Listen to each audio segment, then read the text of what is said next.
Quiero darle la bienvenida al doctor Alejandro Nenclares, médico psiquiatra. Síndrome de FOMO. Fíjate que mucha gente, Alejandro, no sabía lo que significaba. Fear of missing out. Que la traducción es como miedo a no estar enterado, miedo a perderme de algo. ¿Perdón? A perderme de a algo. perderme de algo. Miedo a perderme de algo. ¿Cuándo surge este síndrome FOMO? Bueno, primero que nada, muchísimas gracias por la invitación, Fernanda.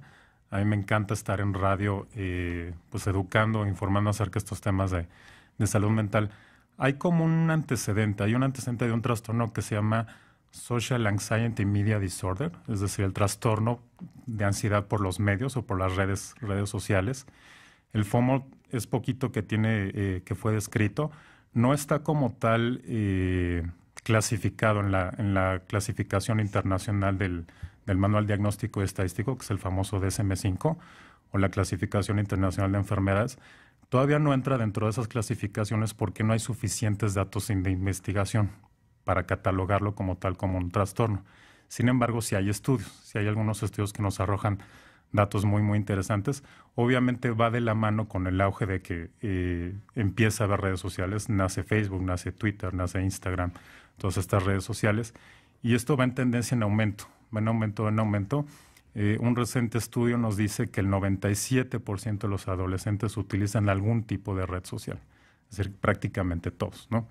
Dependiendo obviamente de la accesibilidad, dependiendo del porcentaje de población que tiene acceso a un teléfono inteligente o a un internet. ¿Y qué nivel socioeconómico también, no? Ya está cambiando esto porque cada vez incluso ya no tiene tanto que ver con nivel socioeconómico. Ya puedes conseguir un teléfono inteligente por no mucho dinero. Ya hay muchos lugares donde hay redes sociales y servicio internet completamente abierto. Países donde es completamente gratuito el internet. Entonces ya no está tanto segmentado por nivel socioeconómico, cada vez está más homologado como tal. Si esto lleva 10 años en nuestras vidas. Aproximadamente, sí. No sabemos los resultados de exponernos tanto o poco o mucho regular a estos aparatos y a estas herramientas que pueden ser armas. ¿A partir de cuándo se empieza a ver o se empiezan a hacer los estudios adecuados en función de la repercusión de redes sociales, de aparatos, de teléfonos inteligentes en la sociedad, en la vida humana? Sí, esto es reciente, debe tener no más de 5 años aproximadamente. Es muy difícil medirlo porque primero tienes que determinar qué población vas a estudiar. Si vas a estudiar jóvenes, adolescentes, edad adulta, es decir, determinas el segmento de población, después determinas el nivel educativo, de los que tienen nivel educativo que te interesa saber, es decir, muchas variables sociodemográficas. A partir de ahí necesitas un instrumento con que medirlo. Entonces, ¿cómo le voy a preguntar a los adolescentes? ¿Cómo les voy a preguntar si diseño un cuestionario que sea válido, que me diga cuánto tiempo pasan en las redes sociales? O que me diga, por ejemplo, hay un estudio muy bonito que trataron de medir cuánto se privan de sueño, cuánto tiempo pasan detrás de las redes sociales, qué tanta ansiedad les genera y qué tanta depresión les genera el no estar como tal conectados a las redes sociales. ¿Y qué resultados arrojó? Es un estudio no muy grande, aunque la muestra es buena, es más o menos de casi 500 adolescentes. Salió publicado en un journal que se llama Journal of Adolescence. Y lo que encontraron es que el 47% de los adolescentes se privaban de sueño. Es decir, se desvelaban con tal de estar al tanto de su red social. Más del 50% se describían como tener una pobre calidad de sueño. El 37% se refirió a ansioso, si no checaba el celular antes de dormir o si no estaba al pendiente. Y 21% presentó síntomas depresivos. Esto nos habla el doble de la prevalencia en la población general. La depresión tiene una prevalencia más o menos del 9 al 12%. Estos adolescentes que fueron encuestados tenían el doble de prevalencia de síntomas depresivos como tal. Entonces hay muchos estudios que nos dicen esto ya es un problema, va en aumento, es muy difícil medirlo porque es muy difícil determinar qué instrumentos exactamente nos van a decir qué es lo que está pasando, pero nos da una muy buena idea, una muy buena idea de hacia dónde se está dirigiendo como tal el problema. Y hay otra tendencia muy interesante que nos dice es que es lo mismo que una adicción. Cuando tú consumes una sustancia que te provoca placer, si no la consumes hay abstinencia. Si hay abstinencia o incluso necesitas probar otro tipo de droga o lo que le llaman tolerancia, ¿no? Entonces, gente que empezó con una red social ya no le es suficiente, necesita otra red social. Es decir, yo empecé con Facebook, ya no me es suficiente, entonces me meto a Twitter, ya no me es suficiente, me meto a Instagram, ya no me es suficiente, empiezo a mandar mensajes en las redes de Waze, por ejemplo. Entonces es muy similar a una droga. Empiezo con una droga, no, necesito otra, necesito otra. Desarrollo tolerancia, sí, empiezo a gastar más tiempo en consumir la sustancia, empiezo a gastar más tiempo en meterme a la red social como tal. Desarrollo abstinencia, si no me meto como tal a la red social, sí, muy similar a una droga, como el que se pone mal si no fuma. Te sudan las manos, te duele la cabeza. Las manos y hay recompensa, es decir, si yo consumo una droga placentera, mi cerebro dice, esto está rico, necesito una recompensa, quiero más.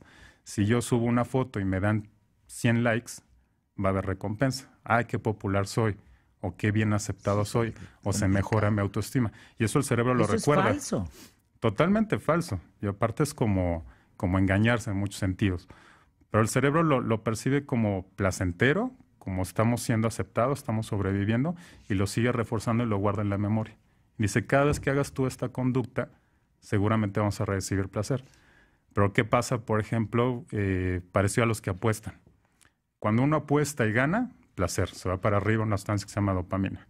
Pero si pierdo, hay una de dos, o lo vuelvo a intentar o trato de recuperar lo que perdí en la apuesta. Aquí es muy similar. Si la foto que yo subí no tuvo tantos likes, porque no era mi mejor perfil o no era exactamente lo que yo quería, lo vuelvo a intentar. Y a lo mejor subo una foto más seductora o subo una foto más elaborada o le meto Photoshop hasta que tenga yo la cantidad de aceptación que estoy buscando. Entonces, si te fijas, Fernando, es muy similar a una adicción. Los mecanismos cerebrales son muy, muy parecidos. Sí. Solo que aquí pues no me estoy metiendo una sustancia como tal. ¿Cuántos de ustedes no pueden irse a dormir si no checan todo? ¿Qué pasó en Facebook? ¿Qué pasó en Twitter? ¿Qué pasó en Instagram? ¿Qué pasó? Y entonces ya que limpian todo eso, entonces puede venir como la calma. ¿Y cuánto tiempo gastan en eso? ¿Y cuánto tiempo gastas en eso? Vamos a una pausa. Les dejo esta reflexión que me parece importante. En el presente y futuro va a haber un valor muy importante para el tiempo. De hecho, el transporte público en muchas ciudades, primer mundo, como el Hyperloop que van a poner, es ahorro de tiempo, porque el tiempo será lo más valioso en la vida de un ser humano. Siempre lo ha sido, pero ahora vamos a empezar a notar como que se va a trabajar en hacer menos filas, se va a trabajar en viajar más rápido, se va a trabajar en atender más rápido, en solucionar más rápido, para aprovechar y darle un valor al tiempo. Y por el contrario, nos están poniendo, digamos, obstáculos o tentaciones, por decirlo de manera más simple. Necesidades que no tenemos para aprovechar ese tiempo en cosas que tampoco nos dejan nada. Yo te pregunto, de todo lo que has visto hasta ahora en redes sociales, ¿con qué te quedas? ¿Con qué realmente te quedas? Y si te das cuenta, el con qué te quedas es bien poquito. Pero ¿cuánto tiempo has invertido en eso? No. Los términos. FOMO, Fear of Missing Out. Miedo a perderse algo. Luego viene otro que se llama nomofobia. No mobile fobia. Miedo a no traer el móvil, el celular. Y luego el otro que dijiste, el Social Media Anxiety Disorder, el trastorno de ansiedad por redes sociales, por medios sociales. O sea, Alejandro, ustedes psiquiatras en consulta, ¿están tratando otros temas? Nos llegan por ansiedad, por síntomas de ansiedad, pero cuando uno empieza a hacer la historia clínica o indagar de dónde viene la ansiedad, se mete mucho este componente, es decir, el paciente llega y te dice, es que ve lo que me escribió por WhatsApp y el pleito que tuvimos y me dejó en visto y entonces yo le dije y llevo 3 días que no me comunico, ¿no? Yo tenía un paciente, por ejemplo, que estaba obsesionado con estarle checando el celular a su novia, que parte era los celos, como tal la celotipia, pero iba más allá porque era revisarle toda la parte. O sea, hay muchos pacientes dicen, es que me metí a su Facebook y entonces vi que en sus amigos tenía agregado a no sé quién y entonces me llamó la atención y porque lo tenía agregado, entonces le cuestioné, nos peleamos y entonces me generó ansiedad porque ya no puedo estar tranquilo porque todos los días, todas las noches estoy pensando que seguramente me está engañando por cualquier vía de Facebook o de WhatsApp o la que sea. Entonces, si bien los celos los han existido toda la vida, ahora tenemos más armas o herramientas, por así decirlo, para empezar a generar ese tipo de problemas. Antes era bueno, pues le encontré lápiz labial en la camisa, por decir algo, ¿no? Hoy hay 57% de divorcios por culpa de Facebook. Es correcto. Y se Eso dice es un mundo. y se dice que 1 de cada 3 parejas va a encontrar algo sospechoso en el celular de su pareja. Bueno, la doña, ¿qué decía? Ay, una frase divina. Tú quieres dejar de... ¿Cómo era? Como Algo de Tú que si quieres quieres dejar a un perder hombre, investígalo. Exacto. Entonces ahorita tenemos ya muchas herramientas, generan mucha ansiedad entre las parejas, porque es el Pero buscar entonces ya no son herramientas, Ale, son armas. armas, sí, tal cual. Porque herramientas sería para que tú puedas crecer como persona, para Claro. que crezca tu conocimiento, para que tengas más estabilidad, más equilibrio. Ujú. Pero eso no sirve. O sea, eso te lleva al bando contrario. No, de hecho a mí me gusta una analogía, es que cuando éramos adolescentes, pues es normal que dentro de la búsqueda de identidad, identificación en la adolescencia, pues ves con quién te juntas, ¿no? Si te juntas con los ponquetos, o te juntas con los fresas, o te juntas con los nerds, o uno se va identificando, ¿no? Y es muy común, pues, que se pongan apodos, se hagan bromas, les escondes la mochila, etcétera. Es lo que siempre hemos conocido como bullying. Bueno, en los 80s no se conocía tanto el término, pero era parte de esa la identificación al adolescente. Entonces, muchas veces todos vivimos la parte del chismógrafo o el cuadernito que se pasaba en el salón y todo el mundo ponían, sabían que fulanito está saliendo con no sé quién, y era como muy entretenido, era como hasta morboso, yo diría. Actualmente es lo mismo, pero a una escala tremendamente, yo diría que aumenta exponencialmente el poder que se está dando el mismo fenómeno, pero ahora es a través de redes sociales. Antes se enteraba nada más tu círculo de amigos o se enteraba nada más el salón o la gente que más o menos te conocía, pero ahora es que se entera gente que ni siquiera conoces, ¿no? Y que a su vez sigue propagando como tal esa información. ¿Nos estamos entreteniendo con la vida de otros para no ver la propia? Mucho en eso se da, es decir, Híjole. nuestro cerebro está diseñado para sobrevivir, perfectamente diseñado para sobrevivir.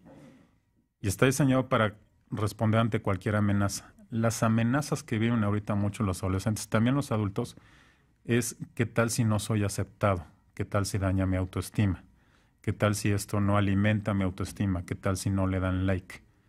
Que en realidad no son amenazas, porque no estás poniendo en riesgo ni la vida, ni la integridad, ni la función de ningún órgano, o te estás exponiendo a una enfermedad o algo, sino son amenazas que empiezan como a generarse cada vez más y más, porque la necesidad de aceptación de ser de mi grupo de amigos o de mi grupo social que yo tenía en mi secundaria, ahora la necesidad de aceptación se expandió. Y las herramientas para exponerte a ser aceptado o ser rechazado son mucho más grandes. Ayer leía un artículo que decía el tipo de cosas que denotan, bueno, el tipo de cosas que publicas que denotan que no anda bien tu autoestima. Y dice sí, o sea, analizar lo que la gente sube al Facebook es como una herramienta, una fuente de datos tremendamente interesante para ver, ahora sí como dicen, dime qué presumes y te diré de qué careces, ¿no? Porque una cosa es publicar algo que le va a hacer bien a la sociedad o que te gustó la canción o te gusta cómo es un ejecutante de algún instrumento, y otra cosa es decir, miren cómo me vestí hoy y por favor acéptenme, ¿no?